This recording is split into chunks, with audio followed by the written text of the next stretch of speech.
Now, a News 4 Investigates special. They would not be silenced. Get a cop here now! Families who say the state concealed the truth about the foster children placed in their homes. I told them it was criminal. Told through animation and from the families themselves, this News 4 Investigates special starts now. They are families who open their homes to children only to say they were put in danger as a result. Foster families who say they had no idea children placed in their homes by the state had been investigated for violence or sexual behavior. He came into their family at 15, tattooed on his arm and neck, considered by the state an emergency placement. Were you given any heads up by the state that this child had a violent background? Nope. Nothing? Nope. One night, as his foster family's outdoor camera was rolling, he stole their van and disappeared. The car was found, but it was burned beyond recognition. It took them 3 days to find the VIN number on the frame. It was only after the van was destroyed that the family says they learned he had a history of auto theft and had been investigated for molesting a child. At that point, they stopped taking teenage placements from the Department of Children's Services. The danger is too great, and you can't depend on the state to be transparent. And it isn't just this family. Over and over and over again, families tell News 4 Investigates the state placed children with violent or sexual behavior in their homes without disclosing their pasts. They might not be able to be arrested for it, but they should. In John Hagman's case, when a 17-year-old was placed in his home, the state provided this checklist: no history of destruction of property, no history of such offenses. Get a cop here now! So imagine Hagman's astonishment when he says without warning, the teen broke a TV, punched a door, and began smashing dishes. Listen. Is that him screaming in the background? Yes. All right, what's he doing? What is he's destroying the house is what he's doing. Remember how the state wrote that the teen had no history of violence? Look at what Hagman obtained after the teen's violent outburst. The teen's case history shows in May 2016, his behavior was described as destructive when he assaulted a DCS staff member and destroyed property at a DCS office. More than a year after that, the teen would destroy Hagman's kitchen.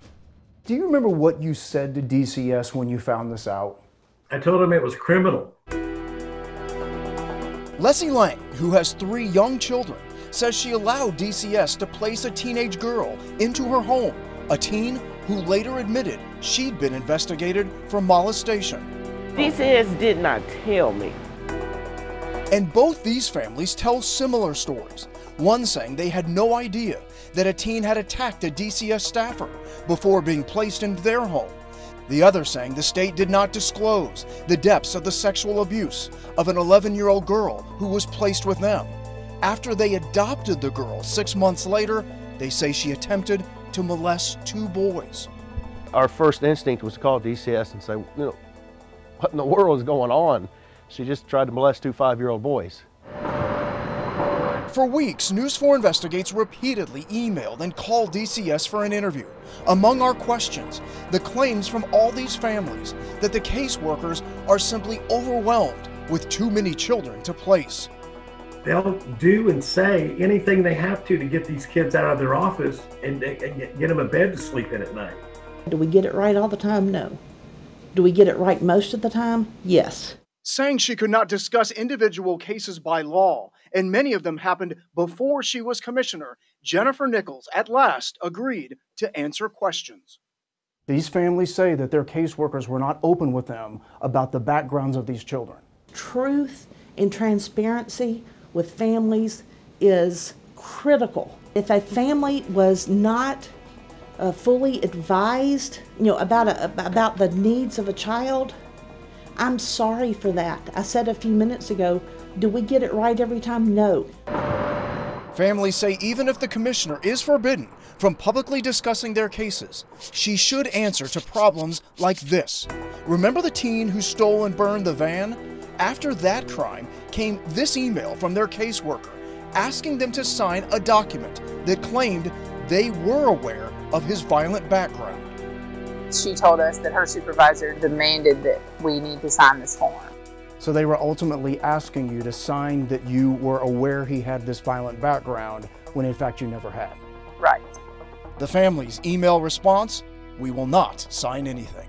Some of these families have documentation that clearly shows information was withheld from them. Okay, and you didn't hear me argue with you. I'm telling you, if that was done, it's wrong. People should know what they're getting into. And you know what? The children deserve to go into a home that is fully apprised of and ready to deal with whatever they bring to that home. After that story aired, we were contacted by a former DCS caseworker, and we had this question for her.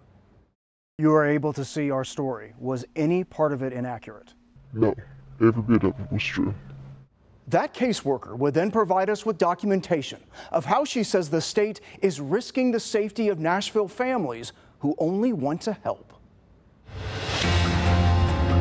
Smashed walls, broken windows, consoles ripped apart. When these men signed up to be foster fathers, it's not what they expected. We didn't sign up to be lied to. We signed up because this is something we want to do to give back to the community. And it's not only parents saying DCS concealed the truth about the children coming into Davidson County foster homes. Why did you decide to come forward about this? And seeing the way the foster parents have been treated for years, it was very disturbing to me. Disturbing because this former longtime employee of DCS heard their frantic calls.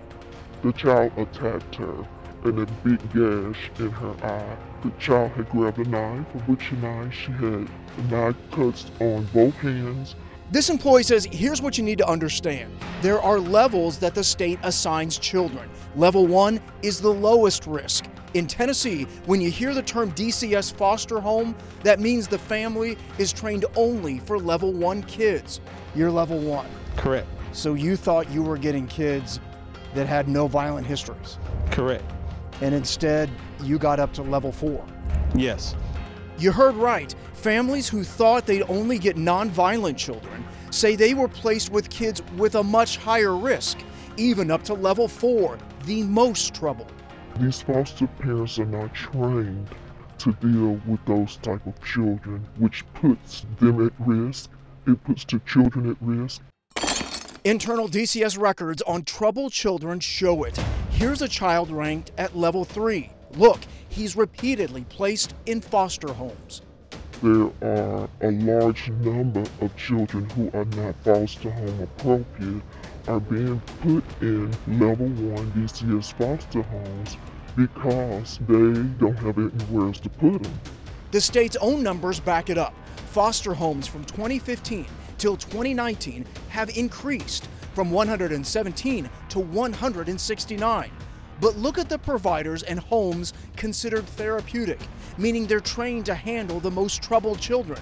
In 2015, they were up to 159. Last year, they're down to 130. In lieu of an interview, DCS issued a statement, reading in part, there are times when case managers must find safe and immediate placement before assessments are completed and without prior knowledge of a child's full background. But case managers strive to make these placements work.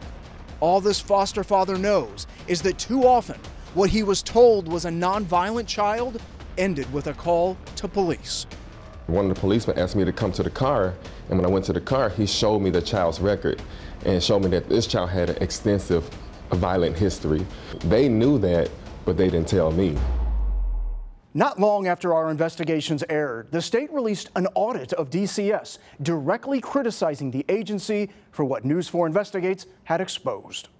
The burned out van, the broken dishes, the busted televisions, all examples of what foster families say happened when children were placed in their homes without DCS ever disclosing that the kids had violent histories.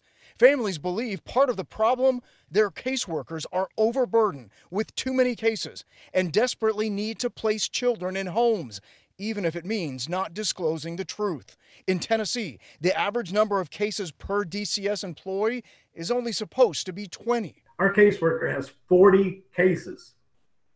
40. Now look at the audit, where investigators found 35 times where workers had 40 cases. Again, double the amount of the 20 allowed. The department's own data showed that anywhere from 18.5% to, I believe, 28% of those case managers had more than 20 cases. I have deep concerns about this department. Lawmakers and auditors say the concern for foster families is obvious. When too many cases are assigned to a case manager, that case manager just will not have the time necessary in every instance to devote to those children.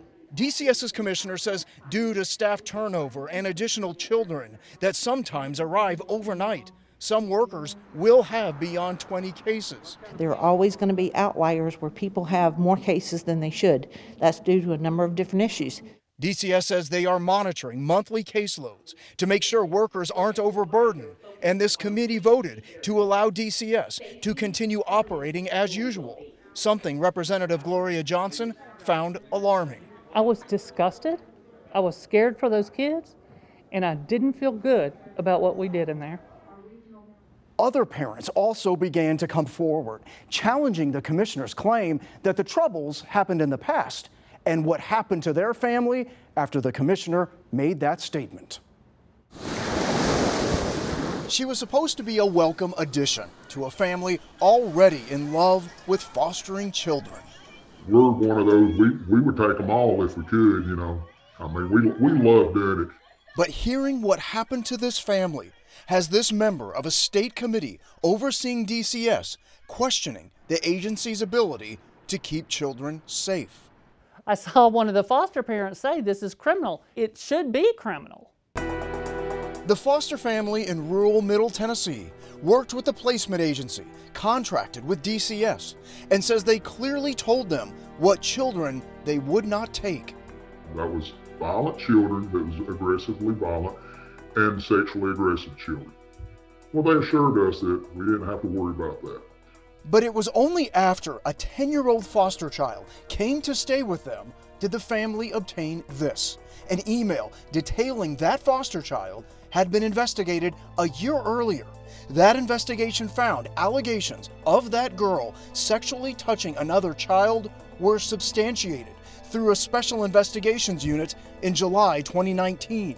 The family says DCS didn't tell them or their placement agency until after she had repeatedly been among their children. Do you feel that the state is not being transparent enough for parents like you? I feel that the state is placing children and not being completely 100% honest about their backgrounds. That very next month, their 6-year-old daughter came to them with a troubling story. The other little girl told her, said, "This is our secret, you can't tell anybody." Their daughter then detailed abuse at the hands of the 10-year-old foster child. When you first hear it, you're really upset. His claims echo what other families have told News 4 Investigates, that they had no idea of the violent or sexually aggressive histories of children that DCS placed in their homes, only to later have those foster children burn cars and damage homes. When we brought our findings to the commissioner last October, she said those were cases prior to her administration. The families who you're speaking to come with cases that were from years ago. But remember, the alleged abuse of this little girl happened after our interview with the commissioner. That's a huge mistake. Representative Gloria Johnson, who sits on the state committee, that in December blasted DCS for an audit saying caseworkers were at times overwhelmed, says what happened to this girl is further proof that the agency's problems aren't in the past. Our commissioner needs to answer for that, and she needs to tell people how it's never going to happen again. News 4 Investigates repeatedly asked for another interview with the commissioner, but was told state law prohibits her from discussing individual cases. Although Johnson voted against it, this committee voted last December to allow DCS to continue on with no further oversight. It's the same month this family's daughter had to start therapy as a sex abuse victim. A 6-year-old's telling us things that a 6-year-old should never know. Finally, lawmakers stepped in, forming a bipartisan caucus asking foster and adopted parents to bring their concerns directly to them, seeing if legislative action can help lift their burdens. Burdens, our investigation found, often caused by the state itself. It was criminal. We brought you their stories, foster family after foster family, telling News 4 Investigates the State Department of Children's Services did not share the true sexual and violent histories of children placed in their homes, resulting in trauma for the parents and damage to their properties. But the executive director of the state's Foster Adoptive Care Association says the children are suffering too. If foster parents are blindsided and children then removed from homes, she says it means their troubled histories get longer and longer. I know that children don't deserve to be just scary descriptions on paper. We're struggling in Tennessee to find foster parents. It's why Representative Jeremy Faison has launched a caucus that met for the first time this year, encouraging adoptive and foster parents to tell members of the caucus what changes are needed. You've reported on this several times, and so I think what we can do is start shedding light on that. With continued scrutiny on DCS following a scathing comptroller audit, Faison says he wants to focus now on the parents, many who've had to hide their identities but wanted their stories told. Louis Brandeis, he said sunlight is the greatest disinfectant. What if we start opening up the dialogue across Tennessee? It's something that's personal for Faison. After all, he fostered a child who ultimately became his son. And that's what I'm trying to do. Let's identify the challenges, identify the problems in Tennessee through this caucus, and then say, all right, we've got them identified. Now what do we do about them? And News 4 Investigates will continue to report on these families' concerns. And if we can help tell your family's story, if you've been silenced, please reach out. Thank you for watching.